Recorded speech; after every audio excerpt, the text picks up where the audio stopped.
Geralmente, quando se fala nos cananeus, as pessoas tendem imediatamente a pensar nos rivais, nos maiores rivais dos israelitas nos tempos antigos, até porque os israelitas enfrentaram aí os cananeus em diversas batalhas e guerras. Neste vídeo eu estarei falando a respeito do aspecto físico, da aparência dos antigos cananeus, afinal de contas, como era a sua aparência. Eu estarei usando como base a arte egípcia, a visão egípcia dos povos antigos. Também estarei usando como base, também aqui neste vídeo, a questão da interpretação bíblica a respeito dos cananeus, de seus antepassados e de seu progenitor. Fiquem com mais este vídeo do canal.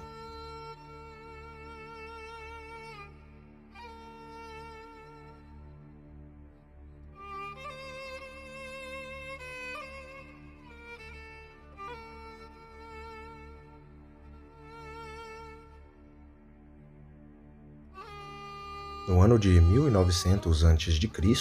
as primeiras levas de povos Ixos, Recaurasut e de povos cananeus, Requenu, vieram para a terra do Egito e habitaram ali na terra do Egito, e muito mais à frente também foram escravizados, assim como o texto bíblico nos informa que os israelitas não eram os únicos escravos na terra do Egito, existiam outros povos semitas, assim como os israelitas, e também alguns cananeus que também foram escravizados. Ao longo do tempo, alguns Ixos, alguns semitas, acabaram ficando poderosos na terra do Egito, sendo literalmente governadores, como o próprio José, e até mesmo alguns chegando a ser faraós. Nesta imagem de um faraó segurando aí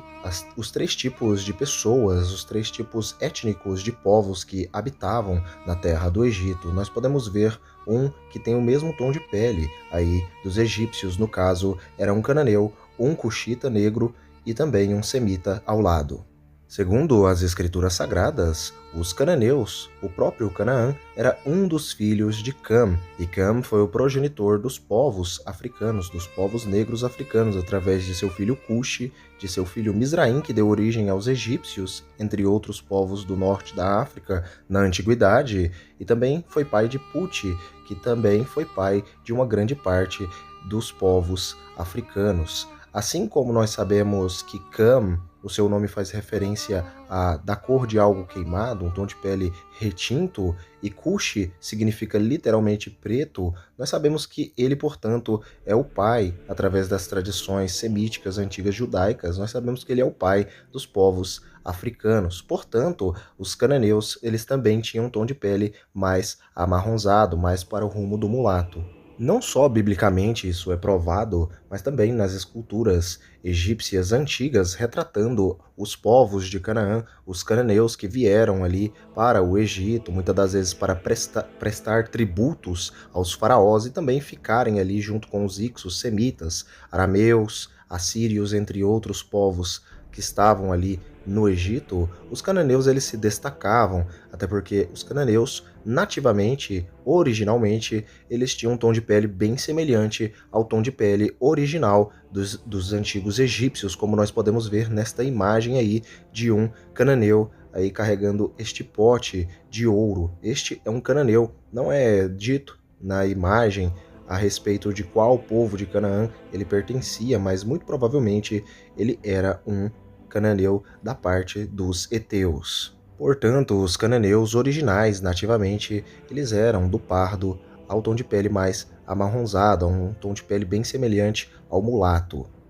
Segundo um historiador persa na antiguidade, ele vai dizer que a esposa de Canaã, ela era neta de Tiras e, portanto, ela era uma mulher ali da descendência de Jafé, segundo o historiador persa da antiguidade chamado pelo nome de Muhammad ibn Jahir al-Tabahi. Segundo este historiador, portanto, a esposa de Canaã, ela era da parte dos povos jafeitas, o que faz com que nós mudamos um pouco a visão a respeito dos cananeus, até porque nas próprias representações egípcias eles são tanto retratados com um tom de pele mulato, como também um tom de pele bem claro, bem parecido com o de povos gregos, macedônios e etc. O que faz bastante sentido com esta tradição antiga desse historiador persa sobre a esposa de Canaã ser ali uma mulher de origem jafeíta. Em vários murais e achados arqueológicos do Egito, nós podemos ver diferentes tipos de cananeus, variando aí do tom de pele mais retinto a um tom de pele mais claro, barbados, com roupas também coloridas aí, como este que eu estou mostrando agora para todos vocês, que é aí, segundo o achado arqueológico egípcio, um amorreu antigo, que faz parte aí de uma das tribos dos antigos cananeus, que tem um tom de pele bem mais claro em comparação a de outros povos cananeus que são mostrados muitas das vezes em esculturas egípcias, na arte egípcia antiga. Mais à frente, nós podemos ver mais um cananeu, mais uma representação a respeito de um cananeu, só que desta vez um cananeu com um tom de pele bem similar ao tom de pele retinto dos antigos egípcios, que é bastante comum entre os cananeus por serem descendentes de Canaã.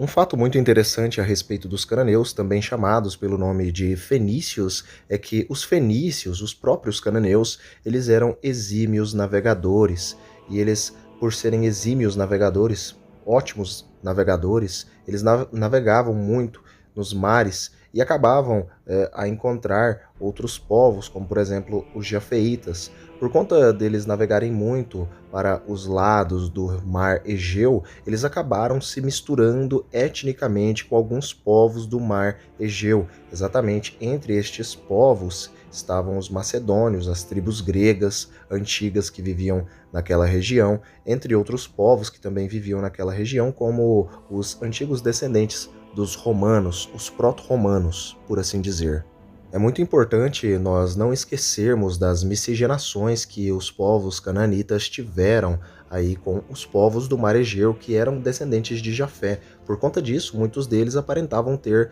aí um tom de pele bem mais claro, até mesmo mais claro que o dos próprios semitas. Também existiu ali uma miscigenação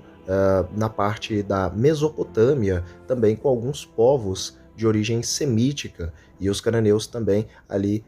acabaram pegando alguns traços dos povos semitas. Alguns povos cananeus, eles se recusavam a se misturar, mas o próprio texto bíblico mostra que os israelitas não suportaram ali a sedução das mulheres cananeias, e muitos israelitas acabaram se casando com as mulheres de Canaã. Por conta de muitas guerras e muitas intrigas com os povos semitas, os cananeus eles acabaram aos poucos indo simplesmente desaparecendo da face daquelas terras, por conta de muitas das vezes em várias guerras, batalhas, ou eles eram aniquilados, mortos literalmente, ou simplesmente eles eram assimilados geneticamente pelos povos do Oriente Médio. E por conta desta destruição aí por conta de guerras, lutas, intrigas com os cananeus, os semitas acabaram muitas das vezes absorvendo aí os antigos cananeus para o seu próprio DNA e fazendo com que os cananeus puros, não existem cananeus puros nos dias de hoje em nenhuma parte do Oriente Médio, na região onde eles habitavam. A predominância do DNA ali é o DNA semita, até porque os povos semitas eram mais numerosos. Os povos de Canaã eles estavam em decadência populacional quando os israelitas ali chegaram, até porque eles sacrificavam os seus próprios filhos a seus antigos deuses, as suas divindades, e por conta disso eles estavam numa certa decadência. Esta decadência populacional foi gerada aí por conta de seus ritos sagrados aí para com as suas divindades. E além disso, as guerras vieram e as guerras não paravam de vir. Por conta disso, então, os povos semitas e também outros povos ali, como os próprios povos do Mar Egeu, acabaram absorvendo o DNA aí dos antigos cananeus, e por conta de guerras e mais intrigas, por conta de tudo isso, acabou que os cananeus desapareceram puramente, por assim dizer, da face da terra. Os únicos povos existentes que possuem DNA cananeu ainda nos dias de hoje são os libaneses, os próprios judeus, tanto sefarditas quanto os judeus askenazitas. Nós também temos os gregos e romanos atualmente, os italianos, os macedônios, que também possuem em sua genética aí uma certa herança cananita, porém não grande por conta desta assimilação antiga. Eu espero que todos tenham gostado do vídeo. Até o próximo vídeo do canal Mistérios de Elohim.